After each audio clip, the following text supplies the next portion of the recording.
Hello and welcome to this very special episode of the TIK podcast. This week, to celebrate St. Patrick's Week 2024, we are taking time out to introduce you to some of our favourite Irish makers, some of the creative minds and the powerhouses behind the brands that are featured on the This Is Knit shelves. It's been an absolute pleasure to chat to each and every one of them. Today you'll get to hear from Phoebe from Forager, one of the newest brands that we're stocking here at This Is Knit, and from Tara of Irish Artisan Yarns. Tara has been supplying us with her beautiful DK tweed yarn for several years now, and it's become a little bit of a tradition that we do a St. Patrick's Day special, so keep an eye out for the reveal of that a little later on in the episode.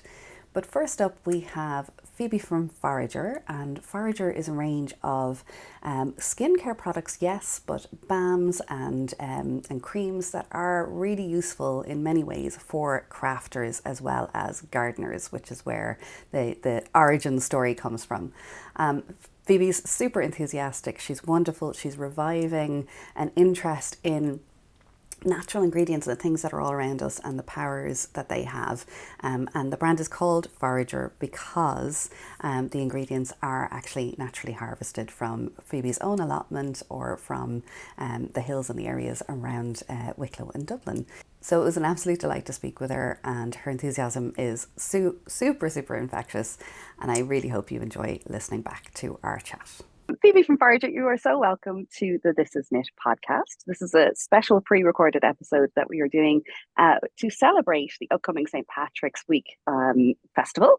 And we wanted to feature some of our favourite Irish makers and suppliers to the shelves here at This Is Knit. You are the newest of that ilk, and we are totally thrilled to have you featured here in This Is Knit. But for everybody who doesn't know you, please introduce yourself and tell them who you are and what you do. Oh, well, I'm so excited to be here chatting to you, and thank you so much for welcoming me so lovely into the This Is Knit family. My name is Phoebe Foran, and I am a forager. I suppose I'm a herbalist by trade, and I would refer to myself lovingly as a green witch. And I make 100% natural skincare made from wild Irish weeds. Now, generally, when people say to me, "What do you mean wild Irish weeds?" I'd say exactly that. The stuff that people tend to run over with the lawnmower, or throw into the compost, or drag out from between their roses and chrysanthemums. Yeah, that's the stuff that I work with. And to be honest, it's a real honor to work with these plants because they are so full of medicine, they're so full of goodness and nourishment, and we have such a rich Irish folklore and heritage attached to these plants. So I'm on a mission to bring back these old Irish remedies. I just think that is absolutely fantastic. As you say, that there's such a history of this throughout the folklore, and that you're modernizing it, you're bringing it forward, you're bringing it back into the psyche, I think, of the Irish people and beyond. And that these things these natural resources are being appreciated. And like you say, things that would usually be discarded in the compost heap. Then for the crafters out there, and the reason that we're connecting here today is we spoke when we first took a look at your products at your product called Gardener's Glove. But then on the extra part of the label, so yes, you're coming from the perspective of somebody working hard in allotment, but it is for hands that work hard, correct? Absolutely. Now, I called it gardener's glove with my tongue in cheek because I'm a gardener who never wears gloves. I tend to enter, and I work hard with my hands, and I'm a crafter as well. I'm always making things, and I genuinely, although I've got nails on me at the moment, there's usually half a nail missing or muck under them, or I've cuts and calluses and stuff like that on my skin. Yeah. I'm a gardener who doesn't like to wear gloves. I like the feeling of texture and contrast and connection to whatever I'm working with. And I'm sure you get this the same when you're working with wool. There's a tactility to it, that there's a heart to that. And but as a result, you end up with very with skin that's like a snake. And so I made gardener's glove for people who work in the garden, people who are crafters, people who are tradesfolk, people who are just heavy wearing on their hands and find that they might just get little cuts or nicks or calluses or just hard bits of skin, that they're from heavy duty stuff. So I made gardener's glove for all of us. And Brilliant. the beauty of it is it's completely natural. Everything that I make is completely natural, but it contains root ginger from my allotment. I grow it up there.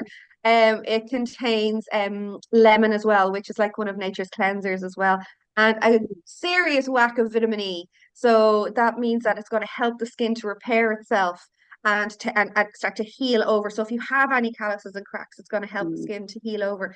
And the base of it is olive oil. So it's I kind of like to say you could probably eat it if you wanted to, but just don't. It's not going to taste very nice. But that's the level of how natural it is. The base of it is Yeah. olive oil. And the only other ingredient in it is beeswax. And I work with a local bee Mm. guy. So it's everything is completely natural, made with care and consideration for the earth and for people, for what we're using on our skin. Oh, that's fabulous. And I know, and I suffer from this as well. The odd like paper cuts or different things like that, where it then things that interfere with my crafting. That's what I don't like. So if I can get that hand cream on and get those healed up, and then there's no more snags. You know, if you're trying to sit like chilling out, you know, working on your latest project, and nothing catching in your nails or nothing, just getting in the way of it. The fun The parts, minor basically. inconveniences that actually I just know. kind of put a dampener on your day. Exactly, exactly. So we're sorting that out with gardener's gloves. And then you have, because I know, you know, there's a lot of us that travel around and we have visitors coming into the shop that are already like they're coming to Dublin on their holidays.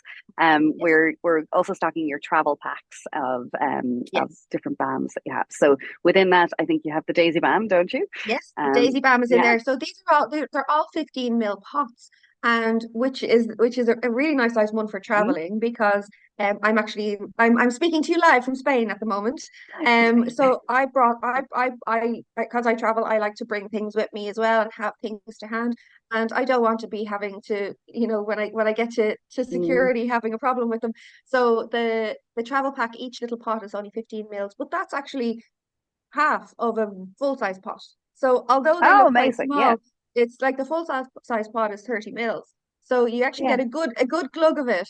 Yeah. And it is so it has the Daisy Balm, it has the head melter, which Mhm. you can rub onto your temples.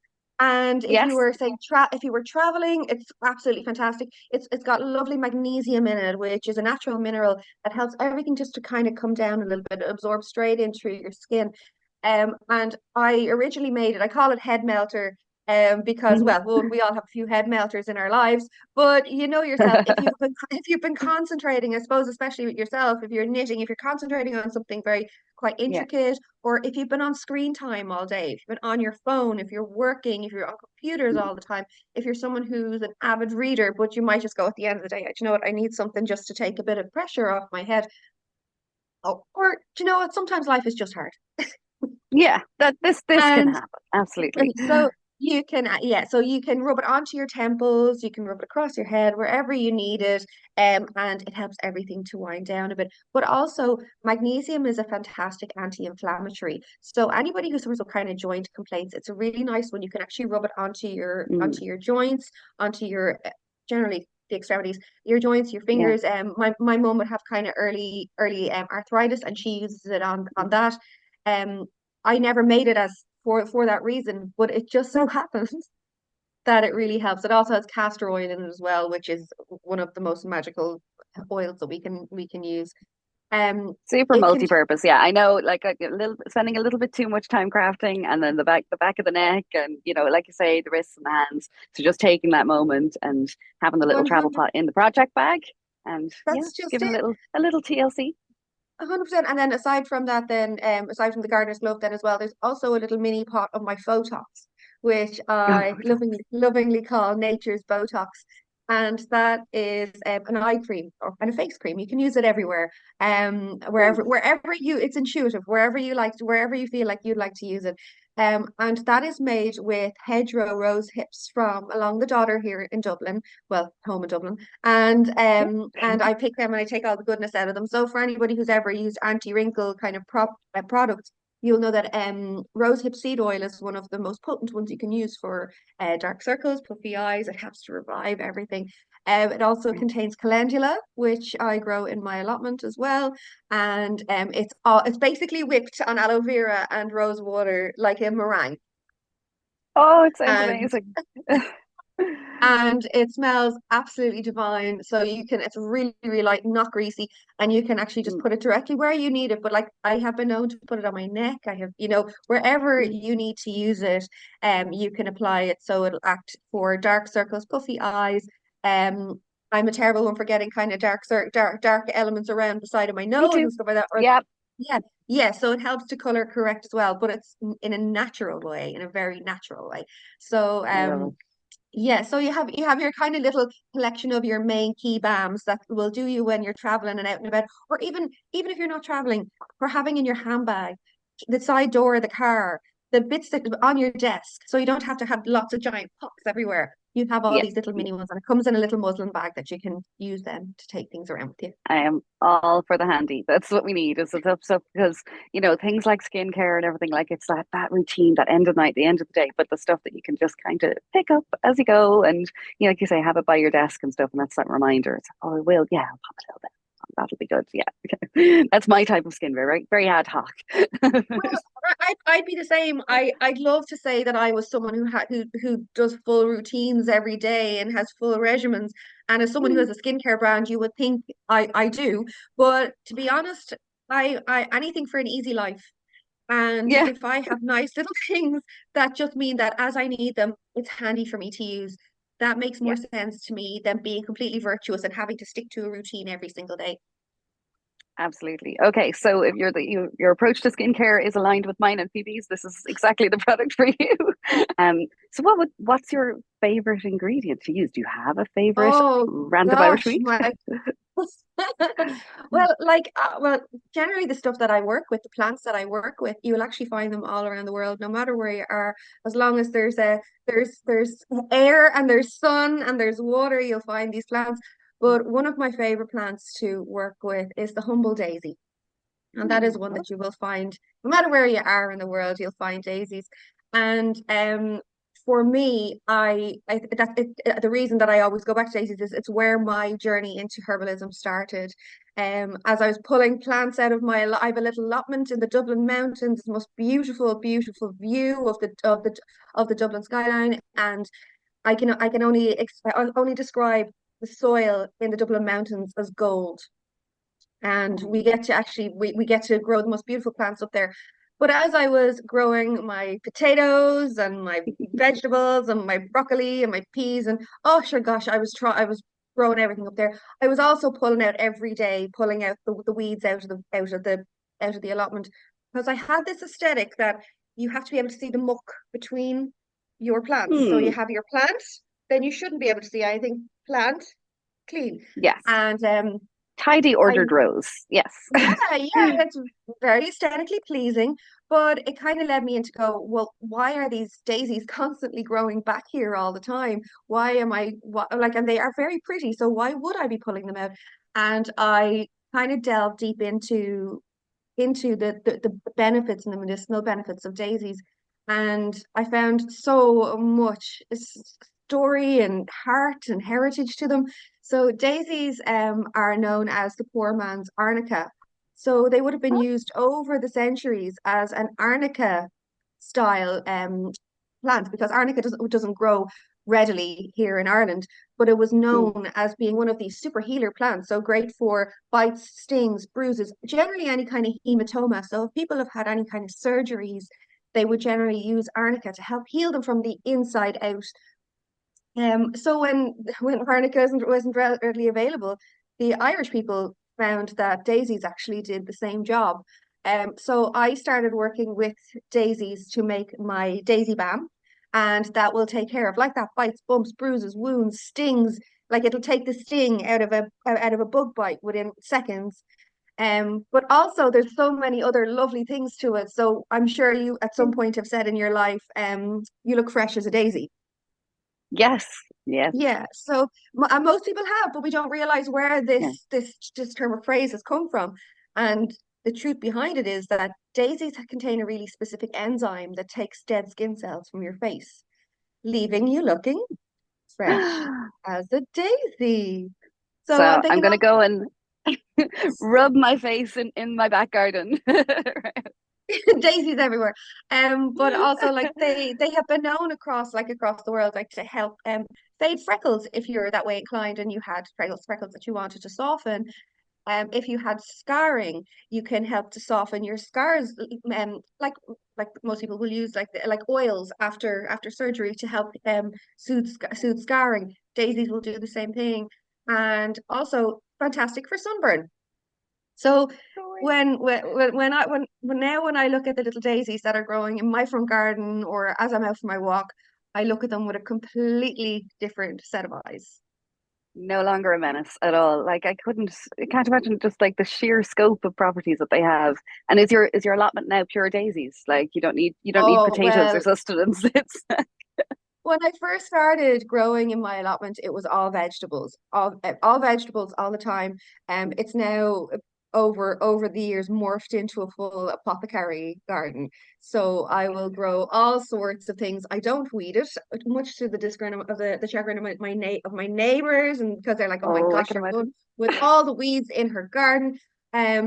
But the thing is, they know that I use these plants. So they're Mm, even whereas my neighbors at the allotment would have originally looked at these plants as going as a nuisance. Now they go, mm. oh gosh, well, what do you do? What do you use that for? And can I use that? Can I do something with that? And I'm like, well, yes. So it's really lovely to see people kind of having a little bit of a change in their mind about what these plants do. They're there for a reason. They've been here for a lot longer than most of our cultivated plants, and they have been Yes. used over the centuries for so much goodness. Absolutely, absolutely. And like I love that more and more people are having that curiosity about what you're doing and about like coming back to nature and looking at, there's often a much simpler answer than our current systems of globalized medicine have come up with. Mhm. And I think it's amazing that you can have like a little tin of this daisy balm like in your purse at all times. And I can imagine you, Phoebe, running to the rescue for any and all trips, bumps, falls, burns. I have I the do, answer. I do get called in a lot. Like the amount of messages that I'll receive from even like my brother, who would be, I suppose, would think a lot of what I do is woo woo. He'll even every now and then go, "Oh, I have this pain. Do you know anything that I can Hmm. use for it?" Like, so you believe in what I'm telling you now, do you? Yes, Um, yes. because once people start to actually feel the effect of what nature can bring to them, they go, "Oh, okay, this is actually very real." Majority of modern medicines that are used from things like sedatives to even chemotherapy plants or chemotherapy remedies have all been inspired by nature. And it just goes to show that it all stems from somewhere, and the more that we can just be a little bit open to it. I'd never be the one who'd say you have to throw out all of your medicines that you have in your house and go straight to plants. But if you can Yeah, actually balance your life, and if you have a little ailment that you can take care of yourself before reaching for the painkillers or whatever, so be yeah. it. If there's nice little ways that you can introduce plant medicine into your life, it's just a Absolutely. lovely As balance. complementary medicine, is what we're talking about 100%. here. Yes. Lovely Yeah. balance. Lovely balance. Well, Phoebe, I feel like I could talk to you all day, and in fact, we might just continue talking after this. But for now, for our special Meet the Maker podcast, I want to say thank you so much for coming along and letting us all know a little bit more about who you are and what you do. And I also appreciate that you, even though you're in Spain, popped on the green outfit for St. Patrick's Have to Day. We represent for St. Patrick's Day. For sure, for sure. I compromised on gold today, but then this is actually aligning quite nicely on my screen right now. And So the white wall, the green, white, and orange. yeah, We're covering it. the great one. We are between me and you. We've got this. We got this. Thank you so much again for your time. And I'll speak to you soon. Take care. See you. This week on the This Is Knit podcast, we have two fantastic prizes up for grabs. Prize number 1 is a Weave Your Own Tweed kit from Pop Out Projects. There are just so many possibilities with this little set, and it's really quick and easy to set up and very, very fun to use.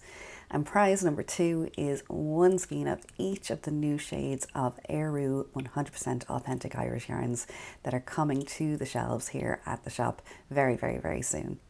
Each of these new shades were previewed in our chat with Zoe from Eru this week, so make sure that you've had a chance to watch back that and get your entries in. So all you need to do is click on the link below in our description, enter your email and your name. At the same time, please do sign up for the This Is Knit newsletter. We love to stay in touch. Our 2 winners will be drawn on the 19th of March after we come back from the St. Patrick's holiday weekend, and each of the winners will be notified by email. So I now have the pleasure of speaking to the very lovely Tara from Irish Artisan Yarn. Tara's brand is one that we've stocked in This Is Knit for several years now, mainly her exclusive base for us, which is her beautiful DK tweed. And anytime it comes in, it sells like absolute hotcakes. And we also, for this very special Patrick's Day edition, we have another limited colorway from Tara to celebrate St. Patrick's Week itself.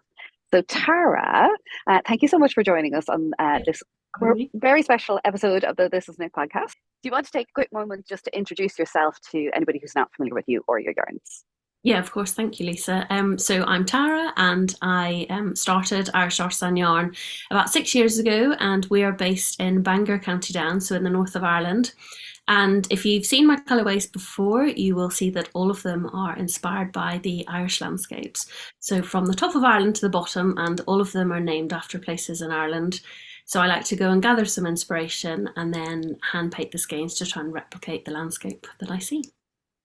That's absolutely wonderful. I think like you've just hit on, I think, one of the best careers ever, one that takes you out into nature where you can be inspired by like your beautiful sunsets, your stunning like the sunlight over gorgeous coves and all of these beautiful inspiration pictures that you share with each of your colors, and then to go back and to bring that to life in through the medium of yarn. I'm a little jealous, I will say.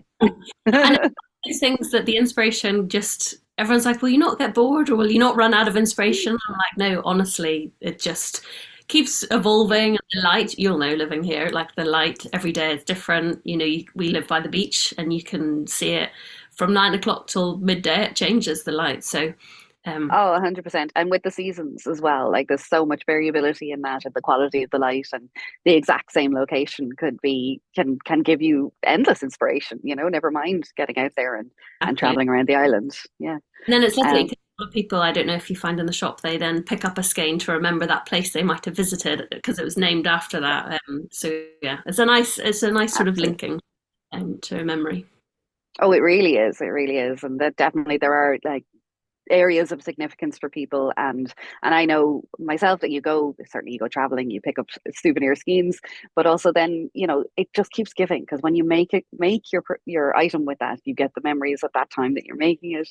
Every time you wear it after that, it just brings it all flooding back. So it's a lovely concept and a lovely thing to do.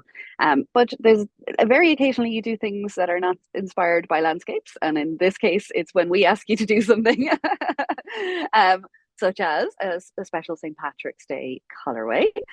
So we're delighted to be featuring that. If you want to reveal the skein as she has it there, absolutely gorgeous. So do you want to tell the story of this particular shade and how that came about? Yeah, completely. So again, something different. We had done a St. Patrick's colorway in the past, which was your typical green, and we thought about doing something different. So I found an image of actually St. Patrick as a stained glass window, and it had these beautiful colorways running through it.